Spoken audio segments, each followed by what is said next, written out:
السلام عليكم ورحمة الله وبركاته. تحليل مباراة برشلونة وبايرن ميونخ. أول شيء ما تطلع لك هذا الفيديو اشترك بالقناة، سوي لايك، فعل زر الجرس على مود يوصلك إشعاراتنا أول بأول. 50 لايك و50 مشترك، ما أعتقد هو 50 مشترك ولا 50 لايك. قناة جديدة استونا على اليوتيوب، اشترك بالقناة وفعل الجرس ونبدي نبلش. نقول يلا. رافينيا، الله يا رافينيا، إيش السولف؟ إيش تحكي؟ يعني اليوم رافينيا متعنا، اليوم جننا رافينيا. بس يعني هذا الاداء كله كان على مود شارة الكابتن. يعني انت وين هذا الاداء؟ وين كان من زمان على مود شارة الكابتن؟ يعني لو كان على مود شارة القياده والكابتن يوم مال برشلونه، كان برشلونه تعطيك اياها من ايام ما كان ميسي موجود. اعطوك اشاره. قدم اداء اليوم اجمل اداء من بدايه الموسم لحد اليوم. اجمل اداء، تقييم 10 من 10 اليوم رافينيا.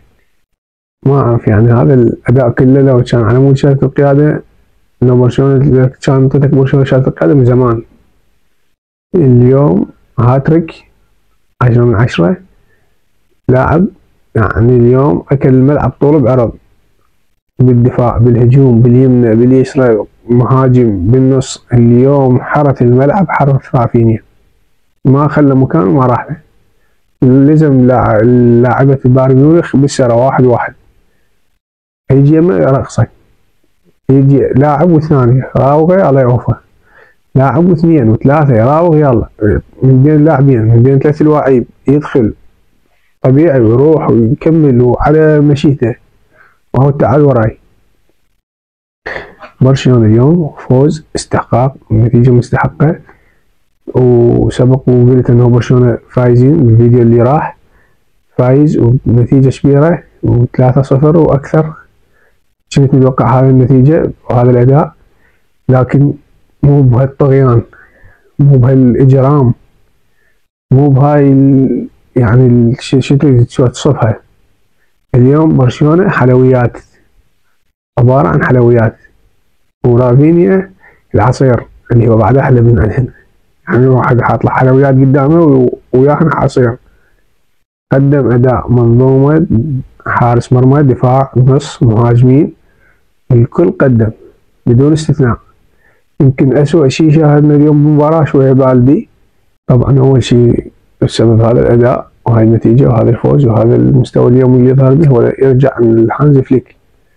هانز فليك عرفوا شلون يعني يبث بالفريق روح الفوز، روح اللعب، روح الانتصار، روح كل شيء كل شيء. هانز فليك اليوم شفناه قدم اكثر شيء، ما اقصى شيء كان يتوقع جمهور برشلونة نص من هذا الاداء.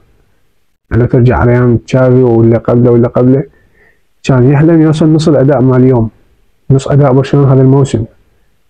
هانز فليك بشخصيته وبقيادته وبخبرته قدر يطلع كل لاعب، يطلع كل ما عنده، وبعد الاكثر يقدر راح يطلع منه. راح تشوف خلال هذا الموسم اللاعب كان مستوى ليفل ناصي. شوف هسه نهاية الموسم شوف اللاعب يعني راح يقدم في مستويات جبارة.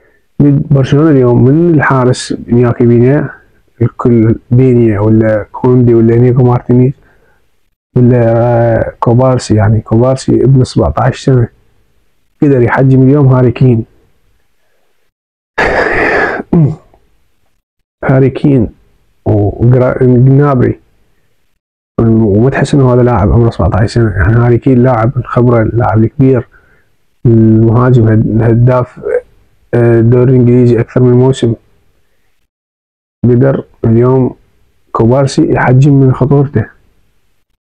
نيجو مارتينيز اليوم قدر يوقفه، يعني نوعا ما يقدر يوقف بوجهه، يقدر شاهدناه اكثر من مرة، التحام قوي، اخذ كرة عالية، كرة بالقاع، يعني قطع الماء والكهرباء مثل ما نقول عنه بالعراقي. مارك كاسادو اليوم شو السولف؟ ايش تحكي؟ هذا مارك كاسادو قطعة الاناناس اللي على الكيكة الصغير، شايف الاناناسة؟ اليوم اناناسة برشلونة مارك كاسادو. يعني كل برشلونة، مشجعين برشلونة من الكبير للصغير كان متوقع انه من بعد ما طلع بوسكيتس ما يجي لاعب بهذا المركز راح يقدم اداء بوسكيتس، لكن مارك كاسادو هذا الموسم من اصابة مارك بيرنال لحد اليوم قدر يثبت وجوده، واليوم خصوصا يعني ضد بايرن ميونخ فريق من صفوة اوروبا. اليوم مارك كاسادو مو طبيعي، قدم اداء مجهود فردي وجماعي، شفناه بالدفاع وشفناه بالنص وشفناه حتى بالهجوم، بعض الاحيان كان لاعب يصعد الهجوم، شفناه قطع الكرة، شفناه بالتمرير، بالباص باص قصير، باص طويل، يعني بالكرات العالية، الكرات الأرضية الهوائية، يشترك اللاعب يعني جدا جيد. بدري اليوم قدم مستوى أسطوري، قدم أداء ولعب فاق يعني حجمه وفاق عمره وفاق كل شيء. يعني يوم شفنا لاعب بدري عمره 20 سنة يعطيك أداء لاعب عمره 28 سنة، اللي هو قمة عطاء اللاعب الكروي هو من عمر 25 إلى 28. اليوم بدري بال20 سنة اعطاك أداء لاعب 28، اعطاك أداء قيمة لاعب مثل نيستا الساحر والمايسترو خط الوسط اللي لا يتكرر. أو لا، أصبح اليوم نيستا يعني خطر كلش إنه نيستا راح يرجع يتكرر من جديد. بدري بعد سنتين ثلاثة يعني راح يوصل للي وصل له نيستا، وهذا شيء ما أتوقع صعب على بدري، على هاي الإمكانية اللي عنده. لاعب عنده رؤية بالملعب كلش حلوة، شوف اللاعب يمنى ويسرى ويصعد للهجوم، بالثلث الهجومي يتواجد، بالثلث الأخير الدفاعي يتواجد، بالنص يتواجد، كل مكان بالملعب يتواجد، يستلم ويشيل راسه ويباوع وكرة يمين كرة يسار للعمق للدفاع، يرجع حسب شنو الهجمة وشنو وضعها، الجهة اليمين الجهة اليسار، يرجع للدفاع، فريق مضغوط يوقف على رجله ياخذ فاول. شفنا اليوم بدري قدم أداء كلش حلو، وعندي حلقة راح انزلها على بدري انتظروها عن قريب كلش. لما نجي لبقية اللاعب مثل يامال، شو السوالف عن يامال الموسم كله لحد الآن لا مو يامال اللي هذا لاعب عمره 17 سنة، يعني يامال اللي قاعد يقدم من بداية الموسم لحد الآن، يعني قدموا له لعيب بعمر 30 سنة أداء أسطوري من عنده. اليوم شفنا اللاعب بعمر 17 سنة يعني أكل الملعب، أكل ليفاندوفسكي لاعب بعمر 37 سنة. شفنا اليوم ليفا بالدفاع، شفناه بالنص، شفناه بالهجوم، شفناه بالجهة اليمنى، شفناه بالجهة اليسرى، بكل مكان متواجد، ولا تحس انه هذا لاعب كبير بالعمر، اللي بعمره يوقف خلينا نقول بالثلث الاخير كلاعب عمره 37 سنة ما عنده استطاعة يرجع للدفاع يركض ويرجع يبني ويركض للهجوم. لكن اليوم ليفاندوفسكي شفناه بالدفاع ويبني هجوم ويهجم يوصل للهجوم، يستلم كرة يعني واستلم بالدفاع وسلم ورجع استلم بالهجوم، سرعة البرق متحسن لنا من الدفاع لنا بالهجوم. رافينيا اليوم أثبت برازيليته بأحقية باستحقاق، يعني رافينيا هذا اللاعب ربما هذا كان العام أول عام ولا قبل السنوات اللي فاتت مشكوك به برازيليته، يعني هذا اللاعب هو متوقع انه مو صحيح انه برازيلي، من تسأل المشجع البرشلوني يقولك لا هذا مو برازيلي، هذا يمكن كولومبي اكوادوري اوروغواياني بيها مجال، بس هم مغششينه وناسبين البرازيل، مو يم البرازيل ولا واصلها. لكن هذا الموسم وهانز فليك قدر يطلع من عنده أصالة البرازيل، النجوم البرازيل. شوفوا اليوم ميكس، لاعب مهاري، سرعة، شوت، ذكاء، كلها اليوم حواها.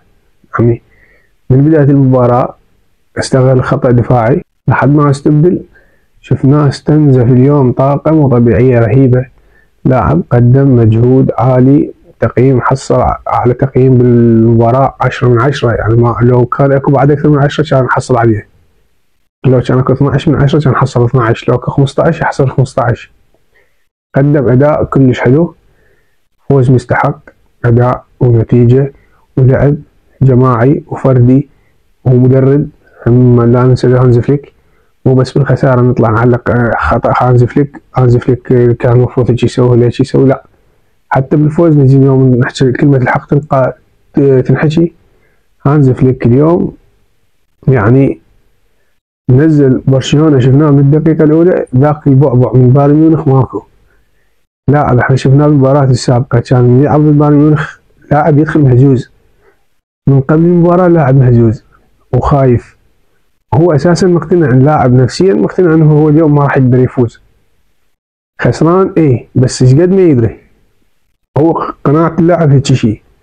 اليوم شفنا برشلونة هانز فليك لا، اللاعب دخل اللعبة وفايز، بس فايز ايش قد ما يدري، انقلبت كل مرة كان هو ايش قد يخسر ما يدري. اليوم لا، شفنا اللاعب دخل للملعب هو فايز، بس ايش قد فايز ما يدري. 3-4، 4 لو 5، 5 لو 2، 2 لو، فاللاعب ما يدري ايش قد.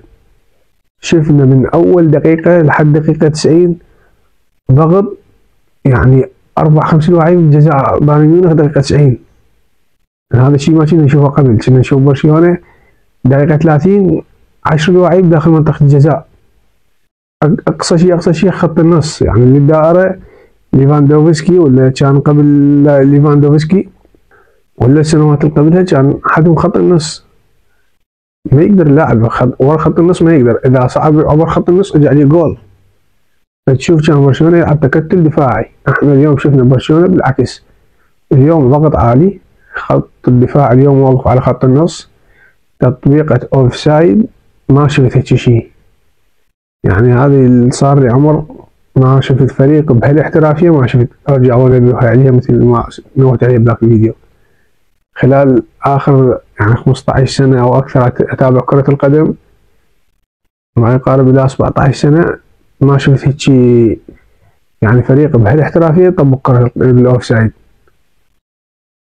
ضغط عالي، اوف سايد، حارس شاب. أنا يعني مع ذلك نوهت بالفيديو اللي راح أنه مارك فينيا الأفضل أنه هو يلعب اللعبة مو تشيزني، وحتى بالكلاسيكو الأفضل فينيا. لاعب جاي يقدم، حارس جاي يقدم أداء عنده استمرارية. تشيزني مع ذلك حارس كبير ونجم، لكن حارس مبتعد عن الملاعب صار له شهرين، مستوى رجع بعد ما دخل بالفورمة، يراد له لعبتين 3 لعبات يرجع ياخذ يعني فورمة اللعب، يلا انه نقدر نعتمد عليه. لكن بعد الكلاسيكو ايضا بالكلاسيكو الخيار الاصح انه هو بنية يكمل، وحتى بعد الكلاسيكو اكمل بنية. ليش لا؟ انا ابقى على هذا الحارس، اعطيه فرصة، ممكن اطلع من عنده فد شيء، اطلع من عنده حارس كبير. نرجع للدفاع، اليوم قدموا الدفاع بشكل عام اداء كلش حلو. الدفاع تطبيق اوف سايد، ضغط لاعب ضد لاعب، او حتى في بعض الاحيان شفنا 2 ضد 1. الضغط يعني كلش قوي مارسوا على بايرن ميونخ، بحب بايرن ميونخ كان يعاني، بعد خط النص يعاني، شلون يقدر يوصل للهجوم من خط النص تجي معاناته. شفنا ضغط برشلونة اليوم، تكتل الدفاع مع النص، لاعب خط النص اللي بدار النص على نص الساحة. بعد هذا الشيء يعني بايرن ميونخ كانت عنده معاناة كلش شلون يقدر يوصل للهجوم. المهم انه فوز استحقاق، نتيجة استحقاق برشلونة. صحيح ما كان متوقع جمهور برشلونة، لكن انا سبق وقلت انه برشلونة يفوز ويفوز بنتيجة، وراح يعني تصدم الكل راح ينصدم، جمهور برشلونة وجمهور بايرن ميونخ وحتى جمهور الاندية البقية. المشاهد يعرف اقصد منه بالجمهور البقية. برشلونة اليوم صدق صدمهم، لكن انا ما صدمني يعني، لا هذا الشيء كلش توقعته، يعني تخيله وشايفه الشيء هذا متأكد من عنده. وحتى مباراة الأحد ضد ريال مدريد أنا هسه وعدكم برشلونة يفوز بها، ومو أقل من 3 هماتين. راح نشوف برشلونة بلعب وأداء ولعب جماعي، وحتى باللعب الفردي برشلونة راح يعني هو العلامة الفارقة بالمباراة، راح يكون هو صاحب الأفضلية، هو المبادر بالتسجيل. يعني أنا حسب توقعي إنه هو المبادر بالتسجيل. فوز و3 نقاط في حالة فوزه على ريال مدريد. أنا أقول لكم برشلونة من هسه الدوري يعني 90% خلص، رغم ما بدايته، لكن لا 90% أقول لك الدوري خلص ضمنته، برشلونة بطل الدوري. تبقى أوروبا كل مباراة بوقتها هاي تقدر تحزرها. على العموم ألف مبروك لجمهور برشلونة ونادي برشلونة، وهارد لك لبايرن ميونخ. ان شاء الله قبل مباراة الكلاسيكو انزل لكم حلقة عن لعبة الكلاسيكو. لايك واشترك بالقناة وفعل الجرس. تصبحوا على خير.